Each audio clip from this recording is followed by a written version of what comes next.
Hello, guys, and welcome back to yet another exciting episode of In Search of Success, the podcast where we are discussing, dissecting, and deconstructing various aspects of life, success, and leadership so that we can share with you the tools and the techniques, the strategies and the tactics, and the formulas and the frameworks you need to bring your ideas to life, to turn your dreams into reality, and to achieve anything you set your mind to.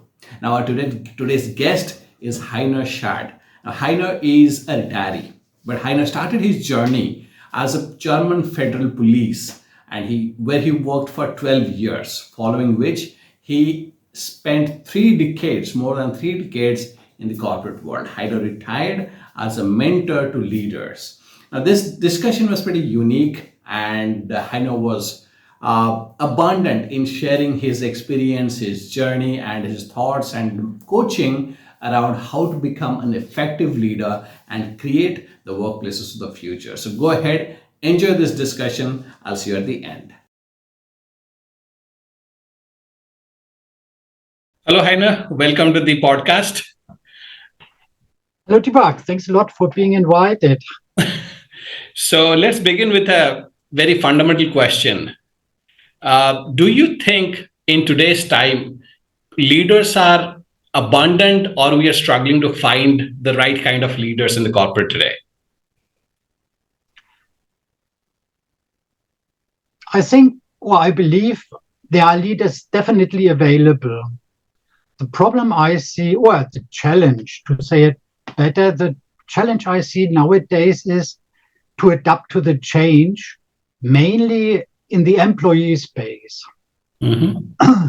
In my experience during all the years, I saw a move towards looking for more than just making a career and just gaining a lot of money, huge amounts of money. People are looking more to satisfy themselves, to find self-satisfaction in the job, look for jobs who satisfy them, the success they can have in the job,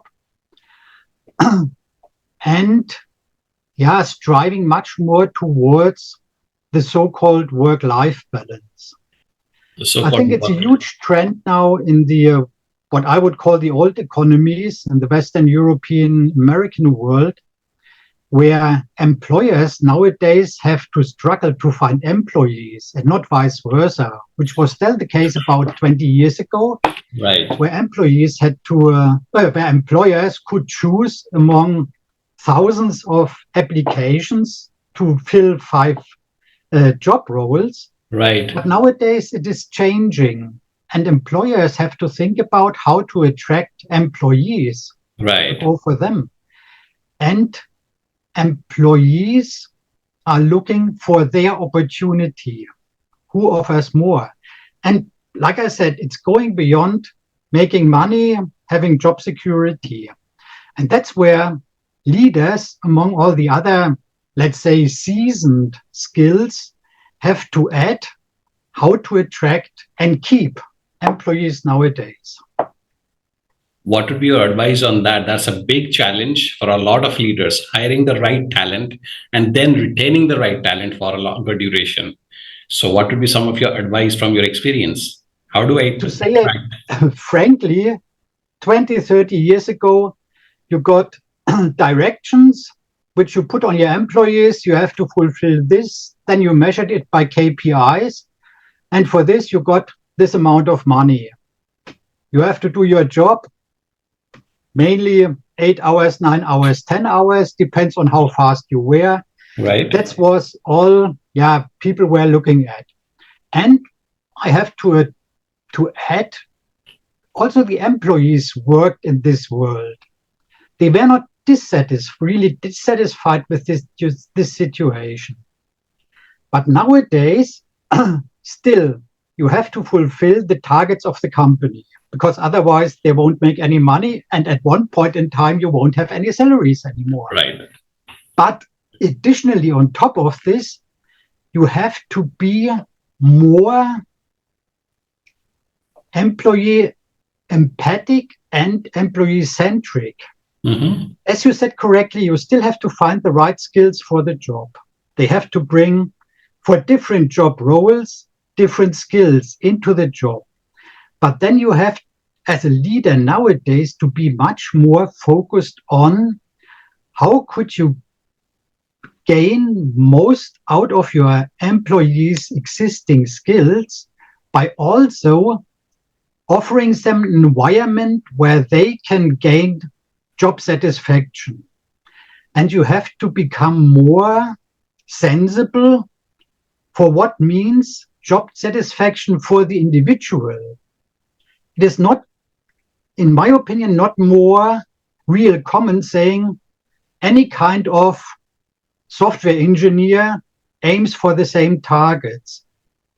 No, nowadays you have to look more for who is an analyst. He wants to analyze problems. He wants to analyze challenges and find a solution. But he may not be the person who wants to implement the solution. He's much more in this, scientific research area where he sees his value and where he gains the success at the end of the day saying, it was a good day for me and hopefully a good day for the company. Yes. Another one is the better solution implementer. He takes the input from the analyst and says, okay, he analyzed the issue. We have to do this to solve the problem. And he is the person who can really, do this switch from the, let's say, pure mental work to the hands-on thing. It's the same. Take a much easier picture building a house. There are architects who can do the big plan. I'm not really sure how a wall would look like if an architect would build it. Right. Vice versa, the architects need the person building the wall. Would the person building the wall be the right one to do the plan for the house? And that's what I mean by looking at them and having a team. If I go back to just the service, the support industry, and saying you get a customer issue, you have to analyze it first, then you find a solution, then you implement the solution. This can be 3 different persons who are best fitted to do this partial job in the overall process. And they gain most out of it doing it.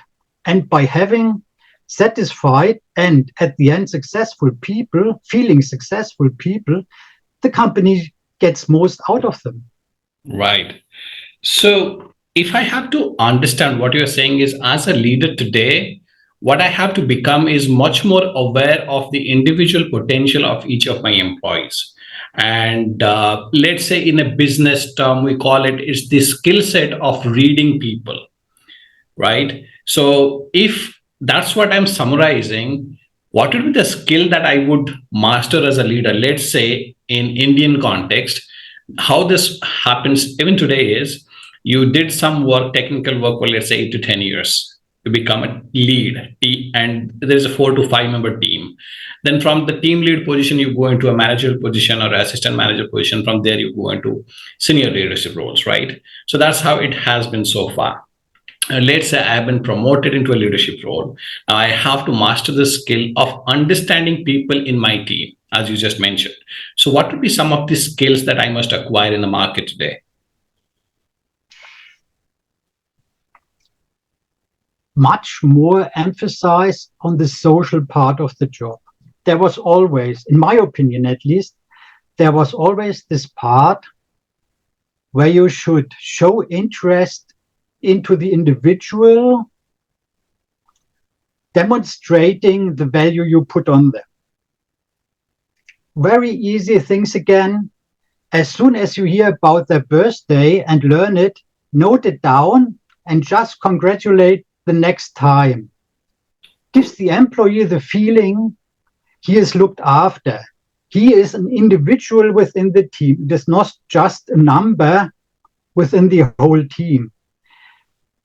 And from this skill, coming from this understanding and belief that the individual is interesting, not the just pure team performance at the end of the day? Is the base skill which nowadays be increased and leveraged on for the existing job market challenges? And that's what we are looking at. And you described correctly what's also my experience, saying careers which were usually done up to now. I could also see a kind of split of responsibilities that leaders, maybe at the same level or just a skip level away, are taking different roles. Like individuals have different roles to become successful. I could imagine that nowadays, huger teams, as we are speaking about senior leadership, we are not speaking about having 10 directs, we are speaking about of having 100, 200, 300 directs. That you split the responsibility. One leader is better in this social part. He takes care about the individuals. The other leader is taking on the political part of the job. Most probably, speaking to Swati, for example, one of your prior guests, she always told you, I always said to my managers, politics in the jobs increase by the level.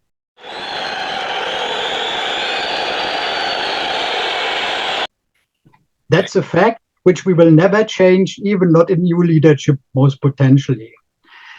Coming back to my example, the other one is taking care of this political part. He accepts and receives the direction from top management, transfers it, transforms it to how could we do it in our organization.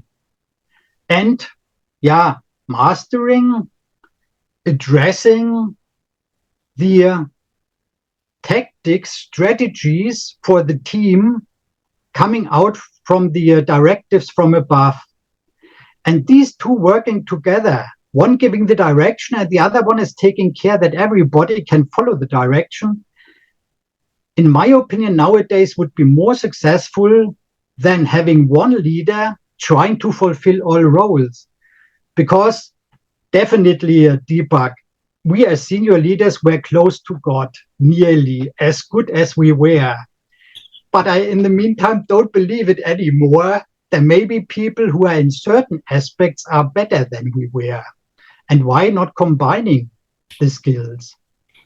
So some companies now, they have started implementing two different tracks. Like one is you become a team lead if you're interested more in technology or technology and logic and analytics. These are your skills. You go into a technological managerial role, engineering manager, engineering director, and things like that, right? But if you are more people centered, then you go into a very different role of becoming a manager, then into a leader, people leader, and that kind of stuff, right? So do you think you are suggesting to merge these two when it comes to working together or creating a place where employees are actually valued as individuals and they're given an opportunity to perform at their best levels? Yeah, I think so. Okay.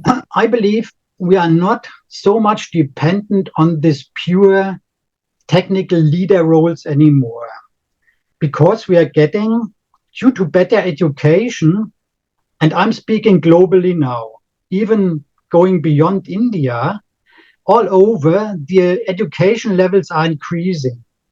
So we are getting technically better skilled individuals, employees nowadays than we got 20, 30 years ago. Absolutely. Where we had, as a company, to engage in upskilling a lot. So that would be a move, in my opinion, which is needed now. Decrease the technical part, increase the social part on leadership. Got it. So here's a quick question on the education system. Yes, it is evolving across the planet.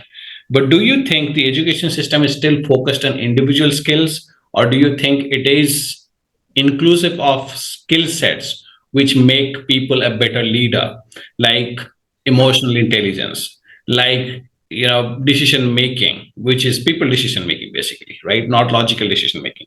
So there are so many different aspects of leadership which normally is referred to as soft skills, right? Empathy is a soft skill. So these are the things. Do you think the education system is now teaching those things, or companies have a role to play in there, and teach their leadership about these so-called soft skills, which I believe are actually core skills that a leader must have. So, what's Correct. your take on that? That's definitely a downside nowadays. I can see and once again observe globally education, specifically looking for academic education, it's still too much centered on the science part and missing the leadership part. You can do MBAs nowadays, which go into the direction of leadership skills, but it's very rare being available as part of an economics or business studies or IT studies or whatever. It's still too much focused on science. Talking about this question, I had an interesting conversation with my dentist. A dentist is running a team of, depending on how big the practice is, 10, 12 people helping him and working with him. And I asked him, in general, you have to study for about 10 years. How much did you learn about running your team? And he said, yeah, I'm a really good dentist. I don't know anything about running a team. And he just, came into the job, knew running an own team and having his own practice. So I asked, but daily you are dependent on these people helping you, and your whole practice is relying on them. You can dismiss your customers if they are not working in the right direction. How do you learn it? Beside doing the daily work and trying to get into all of this and understanding how a practice is run, I'm doing weekend seminars to try to understand how to run teams. And this was just an example on your point, but that's happening all over. You get nowadays very well-skilled business administrators, IT administrators, economic people, no idea about skills. And hiring people or looking for people within your organization with a leadership potential, you can only look at existing skills or a skill set set in the person by his personality, his structure. And then what nowadays becomes much more important than it was even in the past is, first of all, coaching. New leaders need much more coaching. And as soon as you address somebody, a company should be nearly forced to give a mentor, at least one mentor to this person. Because that's the only way where they can get feedback. And this definitely has to be what I would call a neutral person, not somebody within this hierarchy, even if possible, not within this business line, but somebody who a new manager, a new leader, and even existing leaders still progressing their career could get feedback on, could address issues, could discuss potential solutions. Sometimes you have to address an issue, a challenge, and take 30 seconds decisions. Yes or no, go this direction. We need a solution in 1 minute. But very often, specifically as a leader, and as soon as you creep up the ladder and get higher, you have more time. And then you see different options. Not really knowing the outcome, but you could just judge on either based on your experience or on other examples you saw. This could lead maybe to 70% if this works as perimeter, or this solution could wait to 80%. But whom do you usually discuss with? Where do you have a chance to discuss it? And definitely, in my opinion, it's nothing which you can discuss. Always discuss. Sometimes it may happen, but not always discuss with your directs. Not getting their input, because at one point they would see, can he take any decision by himself or she? Why is he a leader? So that's why I mean this becomes more important to get a mentor who knows your way, who knows over time your personality, and can understand why he or she is addressing this issue. What does he really want behind it? It's once again coming back to the original point. The social part of the job becomes much more important than it was 30, 40 years ago, when it was much more hierarchical, driven by directions and so on. Got it. Coaching definitely is necessary. They have to learn the ground skills, which they can't get somewhere else. And part of it definitely is company culture. So this has to be done within the company. But the mentor, in my opinion, is at the end even the more important person to grow a career of a leader. Interesting point. Here's a question. Being a kind of life coach, I have worked with a few people over the years. And one thing I have observed is you might have a lot of experience, you might have a lot of skill set, but being coachable kind of comes down to whether it is going to work between you or me or not, right?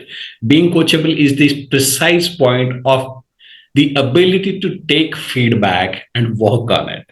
When we are talking about senior leaders, how has been your experience? Do you know leaders seeking feedback proactively, going to their teams, going to their peers, and asking for, hey, guys, how am I doing? I did this work or just finished this project. How did I do? Do you know leaders to go and proactively seek feedback? Because that's not how my experience has been. It has been the exact opposite.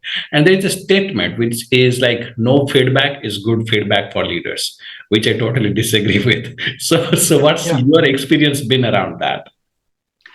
Definitely, I can concur with your experience. And as higher you got through the hierarchies, as less feedback you are looking at, because definitely you can't ignore the competition. Getting into this political part of the leadership role I spoke about in the beginning, at the end, it is still a competition among the equals. What I has learned, and sure, having the advantage, having worked for a huge organization, with a network, you can always find people on the same level in another line of business, for example, in another hierarchy, which are not considered your direct competitors. Mm-hmm. And that's where you should go for. And that's where, in my opinion, coaching gets less important than mentoring. This would be getting more into this mentoring role. As soon as you reach leadership position, you shouldn't need any real coaching anymore, because then you should have understand your role. And you should have proven, in my opinion, proven a vision why you became a senior leader. Right. It is not, compared to my original experience being in the police and with public service, where you have ranks which you go through if you don't do anything wrong every 5 years, next rank kind of thing. Right. In my opinion, leaders and getting up to senior leaders should qualify for it. There are people who may have been individual contributors doing great. They were promoted and brought up to the other career level, going in management. They are great first-line managers. They may be even great directors, having just one management layer under them, reporting to them. But they are failing for the next level. It's too much. And that's what I meant by they should qualify for the next level, and going away from what is called the Peter principle, promoting people until they fail.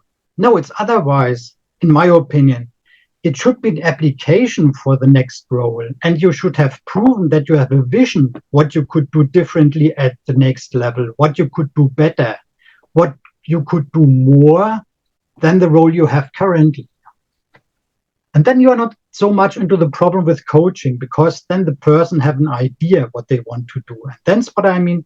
Then they need the mentoring. They will face new challenges they've never seen before in the new level. And for this, they need somebody where they can address, hey, did you experience the same? I'm now competing to people outside of my organization because they are only no more thousands of directors, there are only 100 of senior directors. Right. And then it got much more broader. Yeah, the competition. How should I act with it? And that's why you can't coach anymore. That's why you need to mentor. Got it. From your point, now let's say I am a CXO and I'm looking to develop the next set of leaders, right? How do I select who is the right person for the next level? As you just mentioned, who are the people who should apply to go for the next? Who are the people I should engage coaches with? So how do I know who are the? I'm totally not trying to look at the managers or designation holders or title holders here. I'm trying to find the leaders whom people want to follow inside the organization, people who are aligned with my organization's mission and vision, right? So, what are the qualities or personality traits that I should be looking for, or characteristics I should be looking for while selecting for or scouting for next generation leaders inside the company? In my opinion, could be very easy, Deepak. As we said before, you are looking for the next senior leaders, not just leaders. Then they have been leaders or managers before, and you saw their management style. And in my opinion, in my belief, there are two ways of leading. It's either by respect or by direction. By direction means you are just using the power you got with your job. By respect is people want to work for you because they trust in you and believe that you are doing the right things. Also, coming back to the social parts, for themselves, that they can grow under your leadership and don't just have to follow what's coming up from above and which is just put through. And you will see this kind of leadership already on the manager level. How does he act with his directs? How does he react? And then very often you will have to ask these people to apply. They are very often not very much career driven because best case, they are caring much more about their people than themselves. Right. That's why I said it's quite easy. Following these two directions, you can sort out people. And coming back to the one of the original examples we spoke about in the very beginning, the people who led by direction, by their power, maybe these kind of tactical people being needed to run a huge team versus these social people. So, and coming back to the original question, it will be your job and responsibility to find the right people. It's not their responsibility to apply for the right job. Right. You mentioned about creating a culture, company's culture. So, yes, I think as a CXO or as a senior leadership team member, a majority of my responsibility is to create a culture at the workplace. Because without the right culture, strategies and tactics are not going to produce the results that we are looking for. So, in terms of the context of building a company's culture, what are the things that I am supposed to do? If you are mentoring me as a senior leader and you have to teach me about building the culture, what would be your advice? If your job would be to build the culture for the company, would be different than building the culture for your team. Being senior director, vice president, something like this. Right. The company culture should address customers first. Should, in the meantime, address heavily the environment. What does the company, other way around, what does the company want to do for their customers? What do they want to deliver above the pure product? Do they want to have satisfied customers? Do they just want to have paying customers? Do they want to evolve something in the industry? How do they want to make their money? What do they want to contribute to the society? What employees do they want to be attractive for? That would be a framing for company culture. But still, you are right, you also would have to build a cultural environment for your team on whatever level you are. And this would be the transformation of the company culture towards the team based on your team members. If your job is, and splitting what we said in the beginning, it is not one job to come from analysis to solution, but your job is only analysis. You have to do a different job, and your part of the culture will be different than the one implementing the solution. Right. So that it has to be a need definitely for the senior leadership to understand company culture, being able to transform it to team culture. Got it. How important it is for me as a leader to be effective or to be successful as a leader, how important it is for me to be self-aware?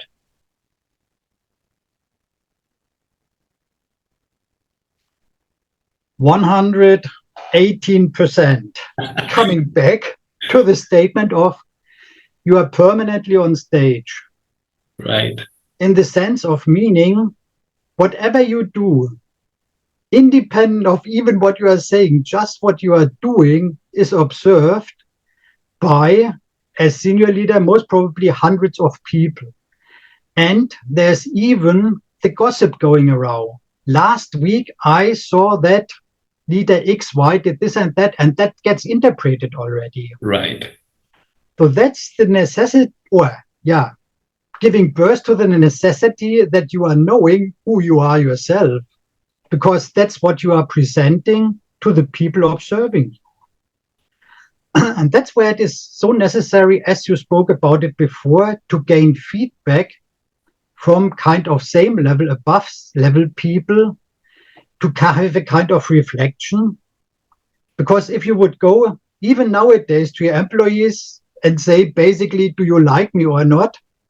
Most people being interested in any kind of promotions or salary increases will always tell you, you are the greatest on earth, never ever think about of working for somebody else. So that's where you need, neutral feedback. And most interesting, in my opinion, are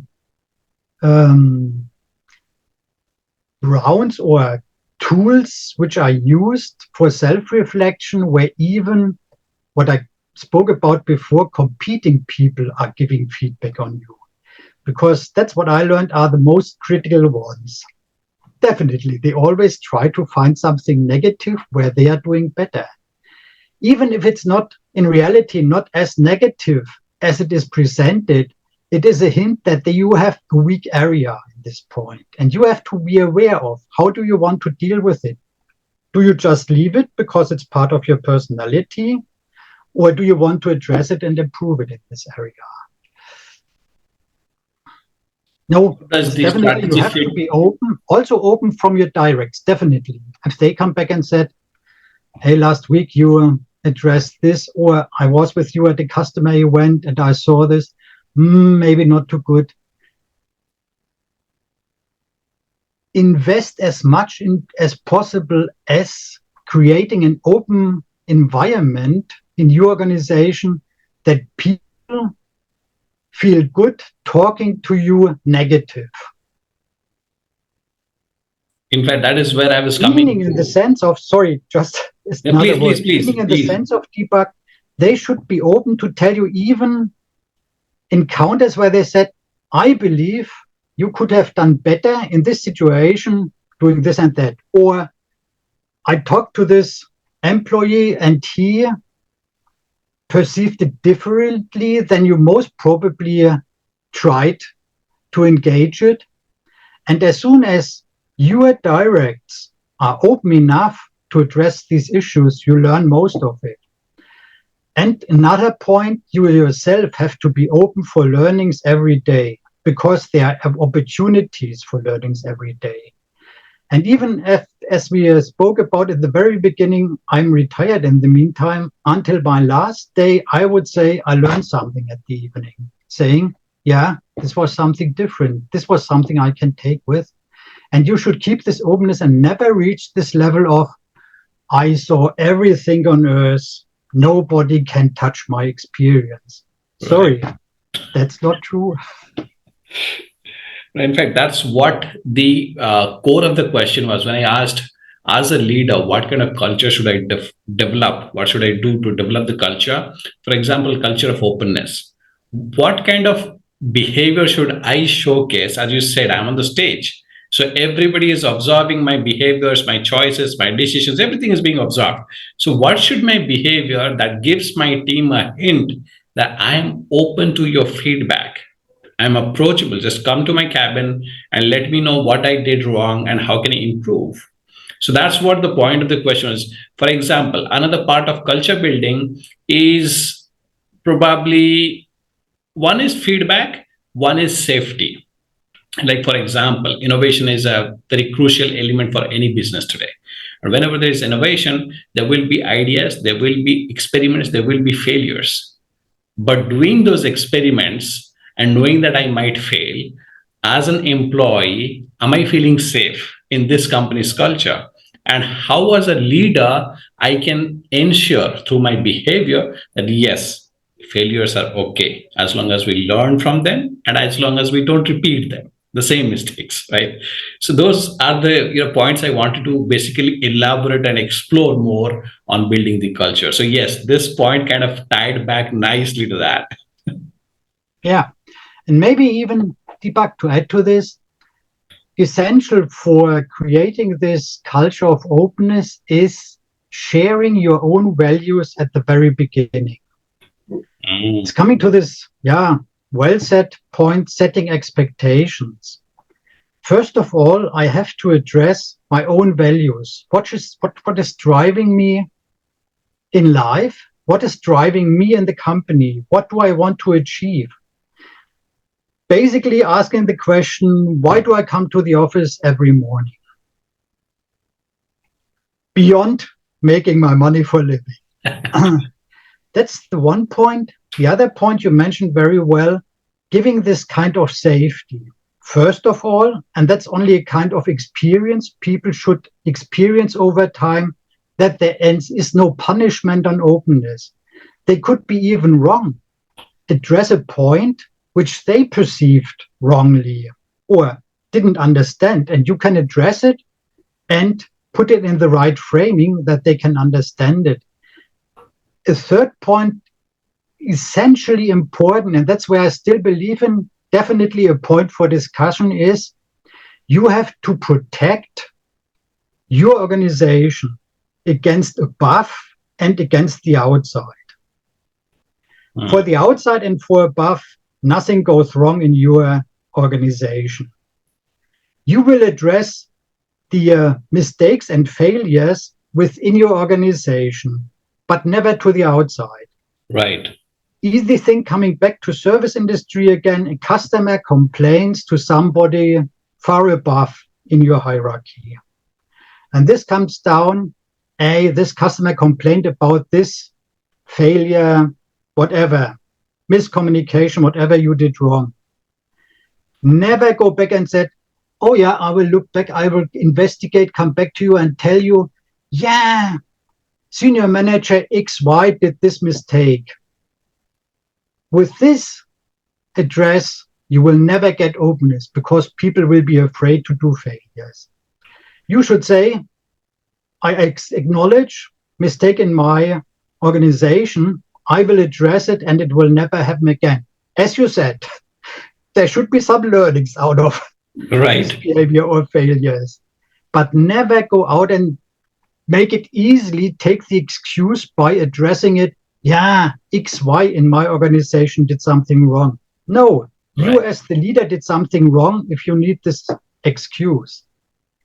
Got it. And then people feel free, and they even, what I experienced also in my past, they come to you very early and tell you, I think I made a mistake. How can we solve it? And then think about the punishment. Right. Potential, let's call it punishment. Yes. Hopefully it's not a physical one, but then you can talk about it. Right. But you should reach this level of honesty, trust into yourself, that they can come to you and say, hey, I made a mistake. We need to solve it within the next 3 seconds. Otherwise, there will be a huge damage on customer side or something like this. And like I said, very important, they should understand you are always on their back. There's no mistake to the outside, no mistake to above. It's always you representing the organization. Maybe talking to Sparky, one of my other words is always, you are the mirror of your organization. You have to see as the leader yourself as the mirror of your organization. Elaborate, please. Mirror of your organization, as in? Yeah, everything should be to the outside once again reflected on yourself. Everything good is very nice, definitely, and then you can use it as emphasizing the quality, the performance, whatever of your organization. But also everything bad comes first to you and stays with you. Like I said, never go beyond. And that's where you are the mirror. The mirror is looking into you from one side, but you can't see it from the back. And you turn around, and the outside can look into the mirror, but don't see anything on the back. Got it.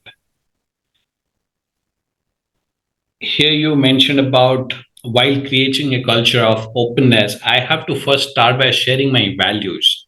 That's where again self-awareness comes into picture. If I So it's a question, funny question probably, but how many leaders have you worked with and mentored who knew their values at all times or at the beginning? Because I struggle finding, people or, people who are basically aware of all their core values. So that's the question. How has been your experience? Feedback was quite easy. Whenever I had to choose a manager, neither from the outside nor from the inside, I once again set expectation up front and said we will have an interview. One of the major questions is sharing values. On the first interview already, you will learn about my values. And what I want to learn is your values. So they get time for preparation. And that's a sign for myself of readiness for a leadership role, how they use this time I gave them. You can say it's a bit tricky. It is definitely, because there are two questions behind it. Definitely I will learn, or I want to learn, how much their values match with mine or my organizational values. But the second point, the kind of hidden agenda behind this, how do they use this week, 10 days, whatever it is between addressing a meeting, an interview, and having the interview. And you are right. Going to the street and asking 10 person on the street, what are your core values? I would say 10 out of 10 would fail. Nobody could nearly answer it immediately. They will come to 3 and think, yeah, there's more. Yeah, but I have to think about it. They will tell you 2 or 3, definitely, but it will not be all. And they will even be aware that there are more behind it, what drives them, what really makes them living. And that's, like I said, this kind of hidden agenda. How do they use this week to find out about their other legs and how open they are on sharing? Right. You also mentioned about protect the organization from above and outside. So here's a question. So studying leaders all across the, let's say, industries and geographies, I have a few, what do you say, personality traits or characters that I believe if you have as a leader, your job becomes easier. One of them is courage, right? So do you think a leader should have that courage to protect the organization? Because first reason I say you should have courage as a leader is to give the credit when things are right and take ownership when things are falling apart, right? So that's the first thing. And the second thing is, as a leader, most of the time you are a leader if you have a vision and you're trying to take your team and make that vision a reality. And if it's a vision, then there is kind of 99% of the chance that it has never been done before. There is no manual, there is no best practices, there is no guide, there is no known path to go and achieve that vision. So if you're going on a track where you have no reference, no guide, and no maps, then you have to have courage to go through that unbeaten path, or new path, create that path so that others can follow. That's why you are a leader and the others are followers, right? So the second reason you should have courage is to walk that path where there is no path, right? So what would be your experience around having courage to become a successful leader? From your days in police, from your days in corporate, how has courage played as a characteristic of a leader?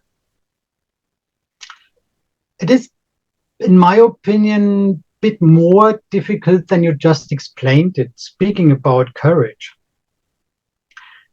As you mentioned, my both careers, courage in police means going into a difficult situation. Within my career, I also worked as security officer on German embassies in foreign countries. And for example, I was in Afghanistan during the times the Russians were in, so in the early 80s, sorry. There you face situations where you need courage on life and death kind of decisions. Totally different than the courage which is needed in a usually corporate environment, looking for new tracks, going new tracks. The courage I mentioned first is mainly based on the experience and your skill set that you believe you can manage the situation. The second one in the corporate environment is more based on your self-esteem, your experience, and your extremely strong belief in that you are able to succeed with your team on this new track. You mentioned it correctly. There's no given way. There's no manual where you could just skip page by page, check the boxes and say, I'm going this way, fine. But you have to be sure that you're on the right track because, as we mentioned before, you are always on stage. People following even your way into a new terrain, they get to a certain amount insecure. And as soon as they feel a heavy insecurity on your side as well, doubts will increase. And on one point, they will become overwhelming. And you can only reflect on what you believe in yourself. You can act as an actor 5 days a week, but you will miss on 6 and 7 days. But being on stage, they will observe day 6 and 7, not so much the first 5 days. Right. That's why you have to be convinced being on the right track and staying on it, even if you are going up the mountain. Right. So that's what I mean. You have to look closely into what courage means, into what environment. Right. There is a third reason that I associate nowadays courage with. I mean, it's human, because if you are aware of Brené Brown's work on vulnerability, she mentions that as a leader, you must be vulnerable. When you have a weakness, your team should know about it so that you can have the right people appointed to take care of that piece where you are a little weak, right? So be open when you are struggling, because you are a human being. Be open when you are confused as a leader also, right? Yes, we decided that this is a new vision for our company. This is a new direction. We started and now we have failed third time and we are having all these challenges and I'm a little overwhelmed. I'm a little confused. So be vulnerable. That makes you human and that allows your followers or your team members to connect with you as a human being, and they could be more dedicated to the vision, right? So but being that vulnerable, that also takes a lot of courage. And the other aspect around why I think courage is important is because I believe a leader's job is a substantial portion of that is around risk taking risk with your team members, taking risk with a new technology, taking risk with a new approach, a new process, taking risk is kind of substantial portion of a leader's job. And if you're not courageous, well, you might have different kind of challenges at your plate. So that's why courage was so important to me. Yeah, definitely I can concur with this on The this point. second aspect for a leader, I believe, is anticipation, right? And what would be your take on that? Do you think leaders should be they should have a skill of anticipating the scenario, the situation, the market, the trends, and that makes them effective? Or anticipation is not a skill that you think a leader should have? How is your experience been around this particular topic? That, in my opinion, very much and very nicely concurs with what we said in the beginning. Nowadays, you have to be very adaptive to the needs and the wishes of your employees to make them happy. No, not happy. Maybe it's not your job to make them happy, at least to give them the environment to be successful, which may make them happy. And their anticipation plays a huge role. They want to know what is your view of the next 5 years. They don't need you as a senior leader telling you again what's coming up next Monday. They can look at your schedule. Right. Yeah, that's what they need. Giving also security to them is, how do you see the outside? It's not only the company, but how does the outside develop? Which products may be needed? Why? And definitely you need explanations for it. You can't just go, yeah, last week I took a walk and looking at the trees in the wood, I got an imagine that oil will start end of the 2030s. Right. But you have to say, yeah, I see electricity to some point will influence mobility more and more. What will be the impacts of this? And then translating, what may it mean, should it mean for our company? What should it mean for our organization? Should we need the same skill with the same people still in 5 years to the same amount as nowadays? Do we need additional skills, additional people? When do we start addressing the new challenges, still being ahead of the game? Because that's also something which I learned. People never like this feeling always running behind. Catching up. Yeah, that's definitely a point. And that's what you meant, what I understood by your meaning of anticipation. And it goes beyond, actual people, actual company policies. It's coming to this point, where are you in the whole environment? Where are you in the society? And it is a leadership responsibility to be able to foresee. Foresee is even too much.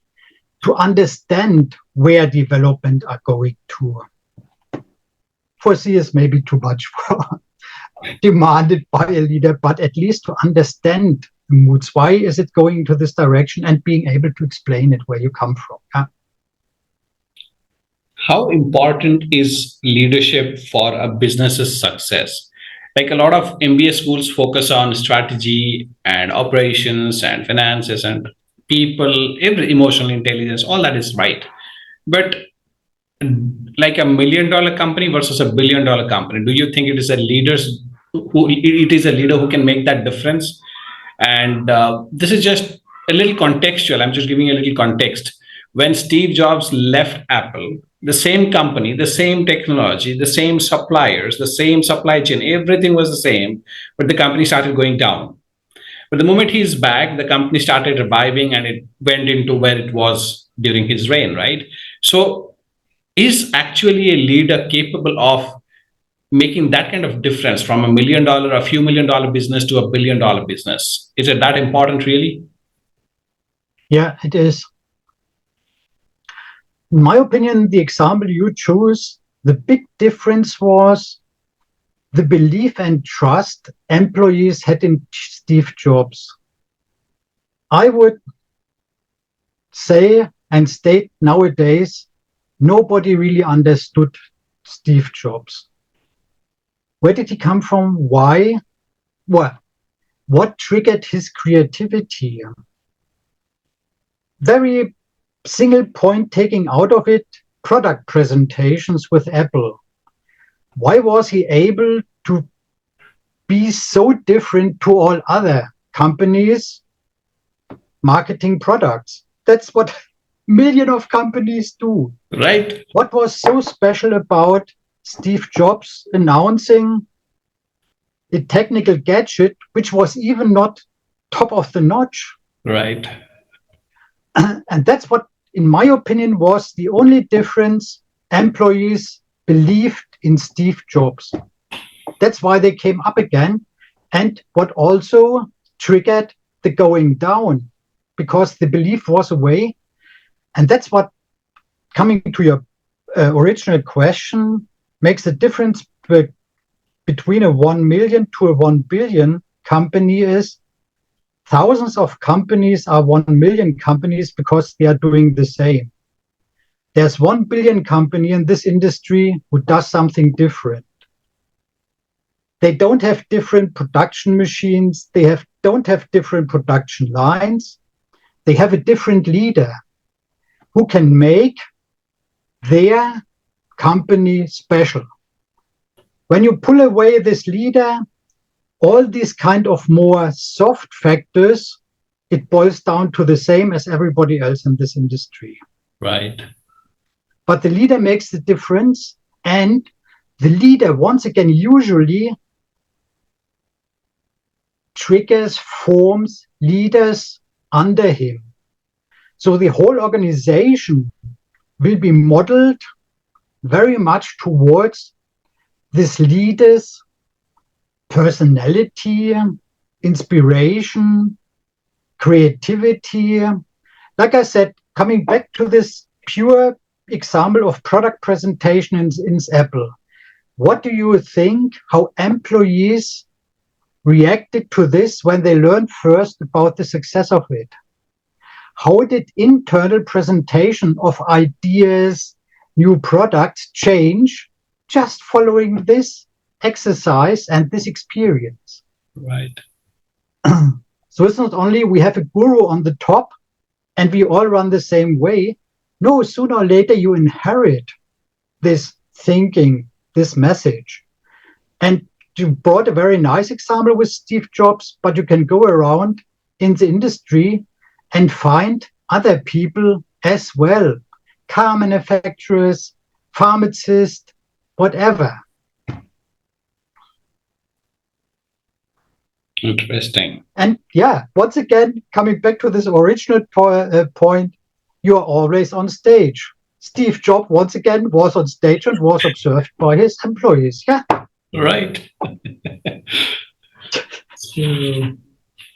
Sometimes things can be very easy, Deepak.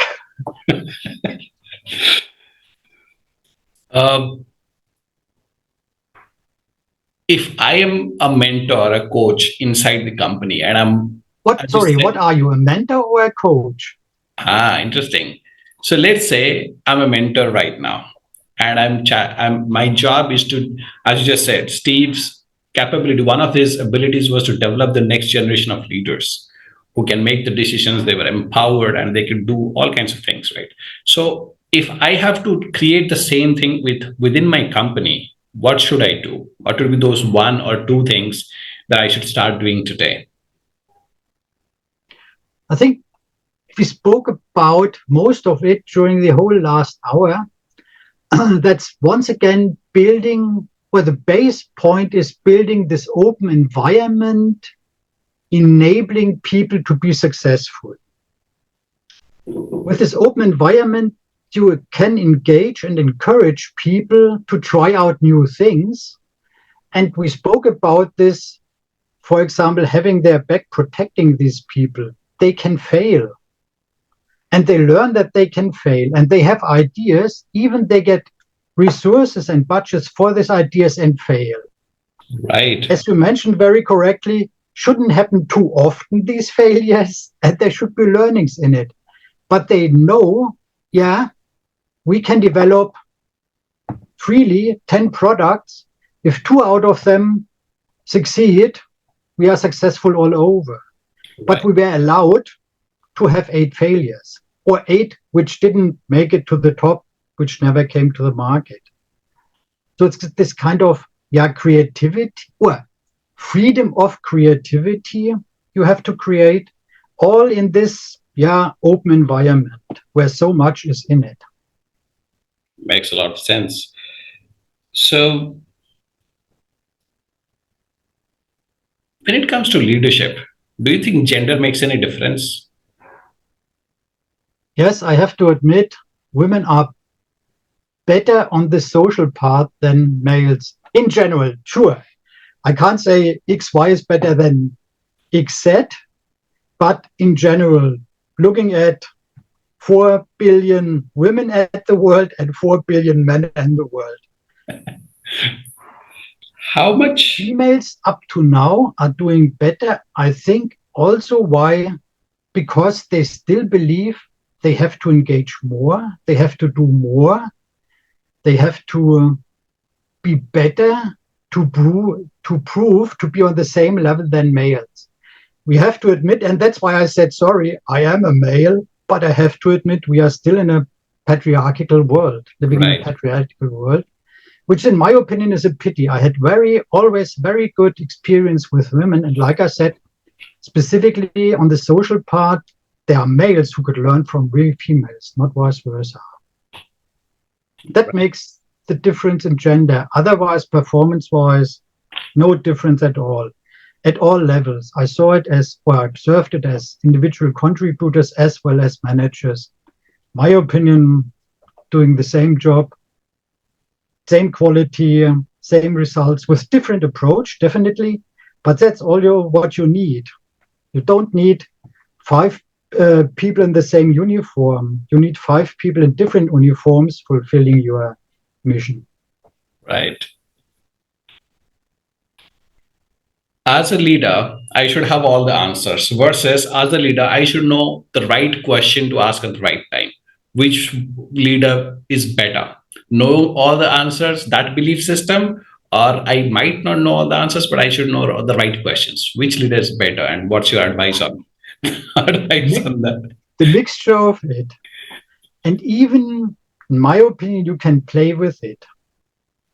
You, as I already mentioned before, you should have most of the answers because that's why they are following you. If you are struggling with each decision, Right. they will also doubt each of your decisions. Right.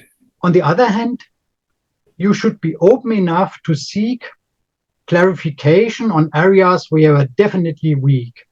Maybe technical areas, maybe handling personal situations. There are still situations with even I myself in my, let's say, progressed age have never experienced before. How can I handle the situation? Ask somebody else who Right. knows this, who has this experience, who are closer to this person. And that's why I said where you can play with it, give your organization sometimes the opportunity to come up with an idea where they believe they can help you. Right. Use it once again to establish this trust and this open environment to make them speak up. But on the other hand, you can't only rely on it. Like I said, if you are struggling with each decisions, your people will struggle with yourself. Right. It has to be a balance. Yeah. Understood. As a leader, is there a need for me to be disciplined or organized? Or uh, another way of putting the same question is like, what happens to the team and the organization if the leader is not organized and disciplined, maybe in his actions as well as in his thoughts? How important it is to have discipline and organization around your thoughts and your actions as a leader? Is it important? Deepak, I think I may be a bit preformed due to my first career in public service, where organization is a big part of it.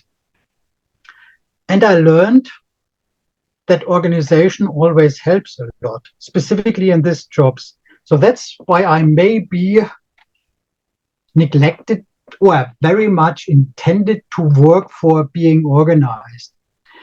Being organized, in my opinion, as a leader also shows reliability. Mm-hmm. If we mentioned, for example, a social aspect, just note down the birthday of your employees and congratulate them on the next Right. year. Right. Part of organization, huge impact. What I have experienced, how happy people are if you just recognize your birthday. Part of organization, don't mess on set targets on targeted date. Don't mess on defined goals that you come, within the next half year, we want to achieve A. And after 5 months, you can,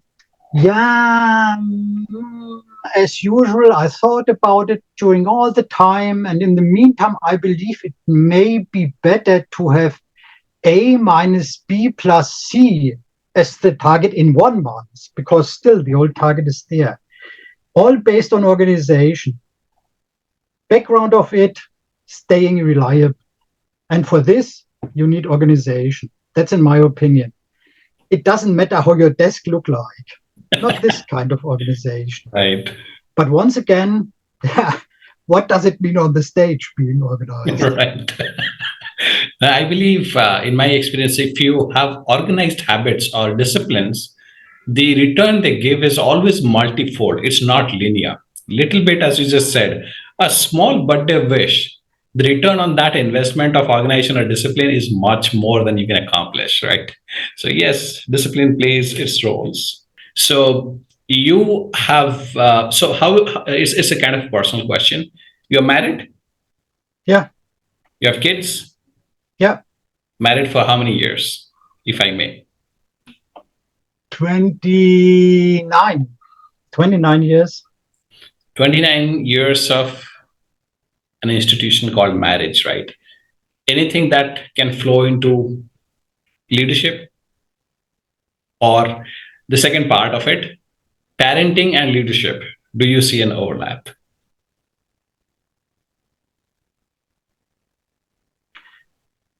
Yeah. With talking about parentship first, because on the other end, I think it goes to the direction of couple therapy, which may be a bit difficult and touchy. But parentship very much, or a very nice example, it goes, in my opinion, from coaching to mentoring. Okay. During the first, and my son is 38 already. So I could speak quite a while. Definitely in the beginning, it is coaching. You have to nearly tell them everything. And they are very interested, specifically if you have children your own, if you think about this age between 4 and 6, where every question of your child is why. You go for a walk, why is the tree green? Why is this flower white? And so on. Everything is why. Right. Coaching. They go to school, coaching continues. They have to choose on which kind of secondary school. Mentoring starts kicking in.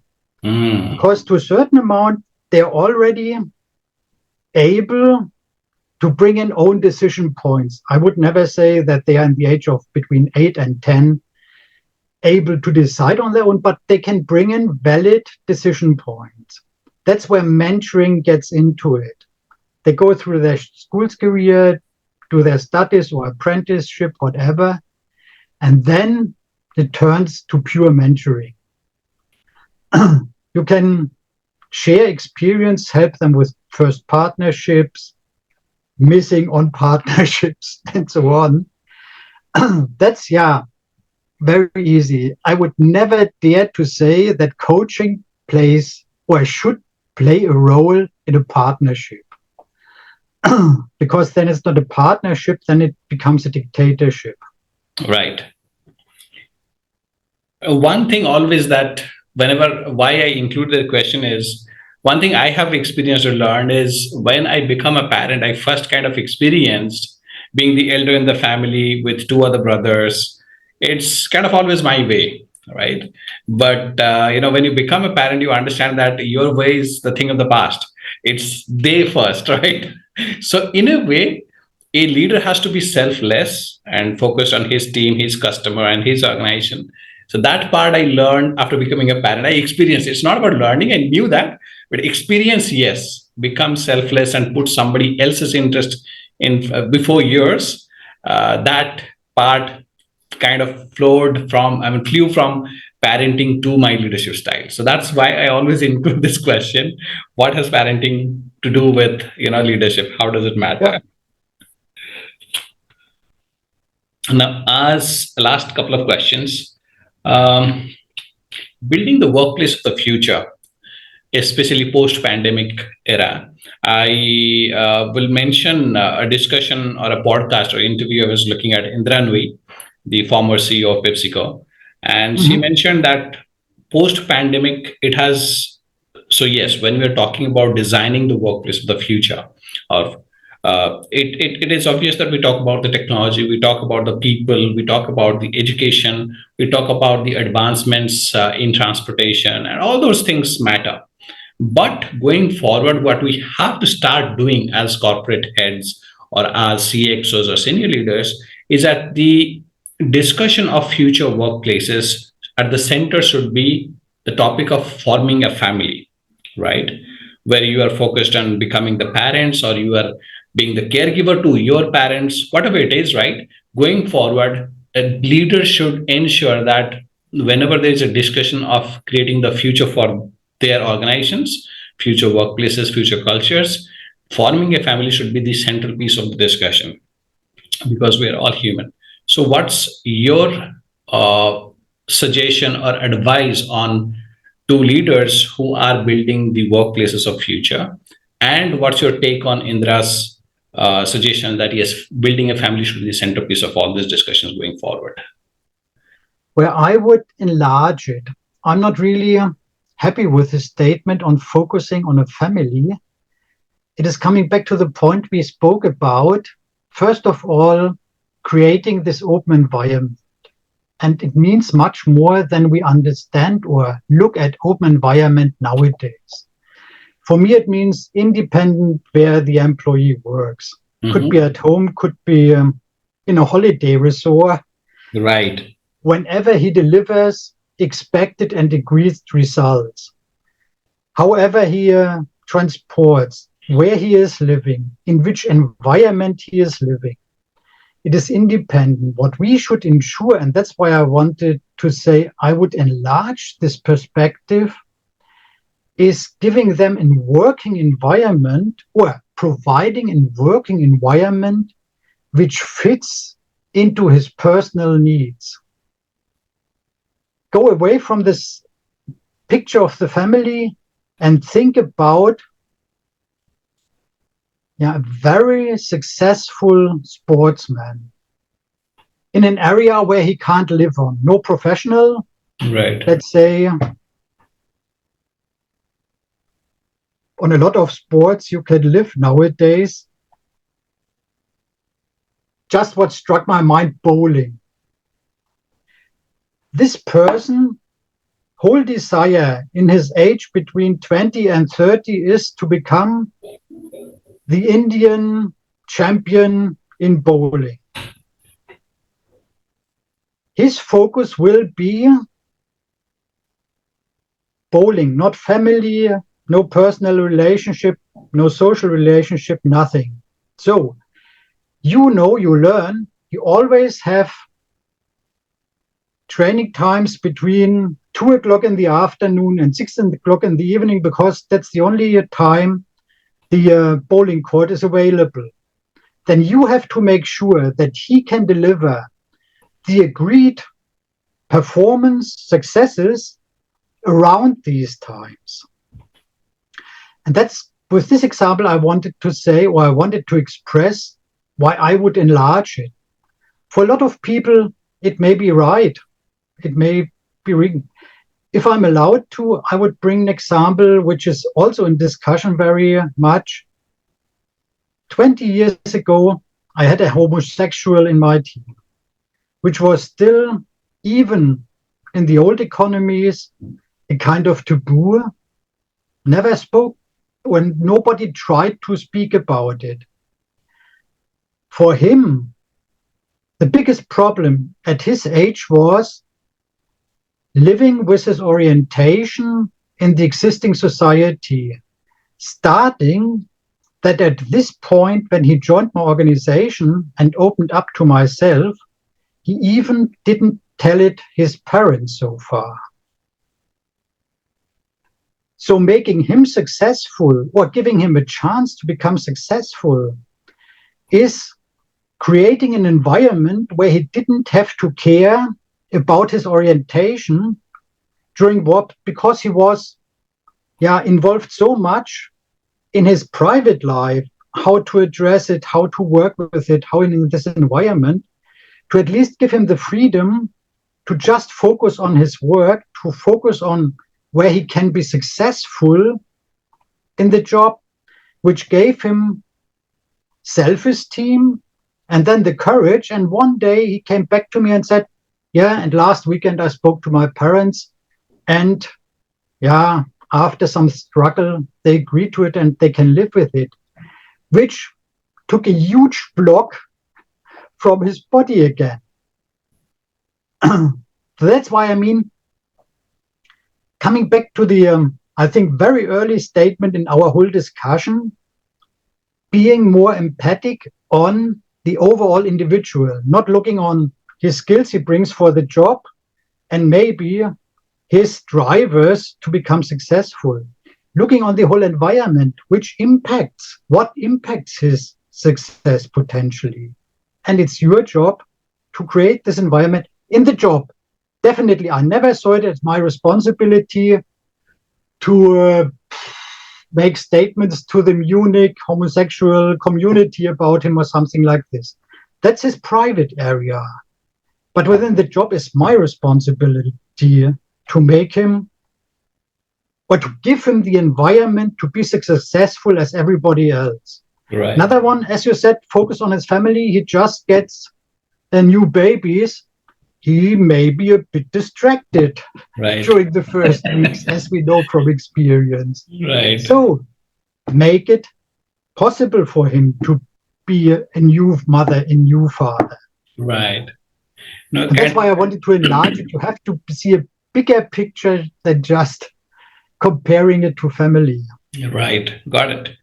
It kind of brings the second side of the coin for me, because when I heard that statement, I kind of said, it makes a lot of sense. Now you brought the other side of the coin. Yes, your focus at the workplace, or you're giving opportunity with the right conditions for work, can actually make someone successful, make themselves feel better about their work, their achievements, and that can lead to their personal life becoming better, right? So it's just the other side of the coin. Each coin has two sides. So yes, thank you for that wisdom.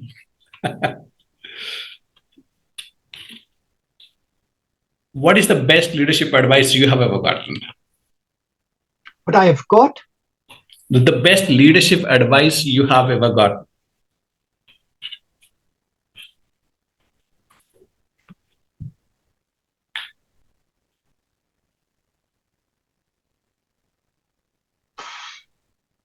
That's one of the questions you normally should give me 1 week to think about.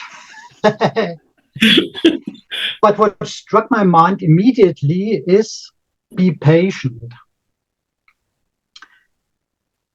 In the sense of, if you are quite enthusiastic, moving towards your understood, defined, agreed goals, it is easy for yourself to run at your pace. And for what I also experienced, for successful leaders, they usually have a quite high speed yes, on moving forward. Be patient, meaning on give the others a chance to follow you. Right. Don't permanently leave them behind. Take a break at one point and let them catch up with you again. Right. That's definitely one of the better ones. Like I said, I would have to think about others, but that was one which was always on my mind. You may be fast, but there are definitely others who may be as fast, but they have to understood why they have to be so fast. So Right. give them a chance to follow you. Follow. Right. Do you read a lot of books? From time to time, yeah. If I find, Any book or podcast or video that you would recommend on the context of leadership? yeah, if you give me a chance, Sure. that would be one. Can you see it? Yes, strengths-based leadership.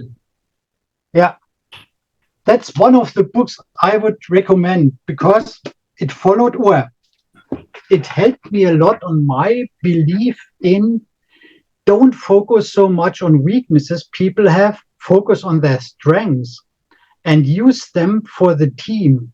Coming back to this picture I gave in the very beginning, you have to solve, as an example, a customer issue.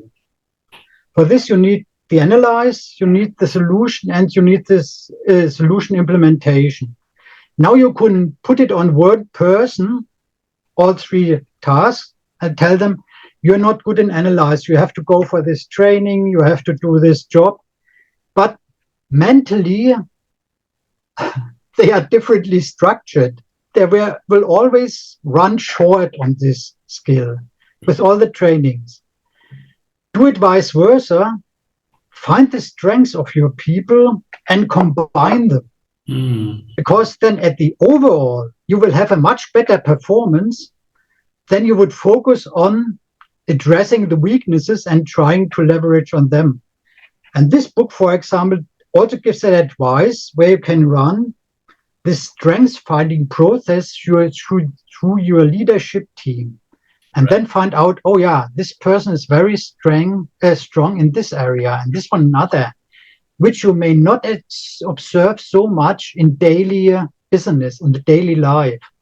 And this was a very interesting and learning exercise even for myself, where I thought of myself, I'm very careful about people understanding their personalities, where during this strengths finding exercise, I learned, well, we all learned, because this was a group exercise or a team exercise, we all learned that some of them, or nearly all of them, had some strengths which were never observed.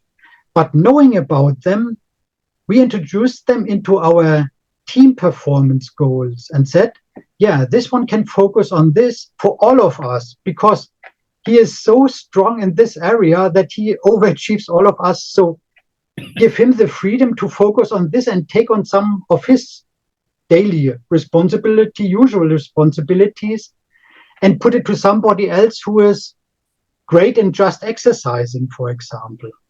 Right. That's why I said, that's what I believe this book was, one of the eye-openers and one of the helpers. It aligned to my strategy, what I want to achieve, and helped a lot. Thanks for sharing that with us. Last question, probably. If you are asked this question, who would be one of the leaders or specialists on leadership like you, somebody who can come on the podcast and maybe add more value to the audience or to the podcast, who would you recommend? Try to get Barack Obama. I have. Yeah, to be honest, know a person of this with a total different approach than we know from our business experience. But in my opinion, still being a great leader. Sure, you could say as a president, he led 300 million US, which is right to one point, but not in my opinion. Just looking at his White House staff, let's say 100 people. Besides the responsibility, the politics in the game, like we spoke about it. Right. But how well he ran it, compare it to other 4-year terms of other presidents, what you just learned and heard about what's going on in the White House stuff. Right. And this would be for myself one of the current living most interesting leaders, how he did this. Because you could imagine 6 or 8 hours a day he had to spend on his presidential jobs, everything. But he still had to run his White House stuff and did it so Right. successful. What did he do to do this? Right. Interesting. So thank you. Thank you for your time, Aina, and thank you for your contribution, the wisdom and the insights you have shared. I'm really appreciative of that. And I hope the audience will take a lot of advantage of your wisdom. Thank you for joining us today. I hope so too. Thanks a lot for giving me the opportunity to share my thoughts and experiences, Deepak. Thank you. So guys, welcome back. I hope you enjoyed this discussion with Heiner. I hope his wisdom had made you intellectually richer and has enabled you to go ahead and become an effective leader and create the workplaces of the future. That's it for this week. I'll see you next Sunday again at 8 a.m. with another guest where we will continue our journey of exploring the world of leadership. Till then, take care and be limitless.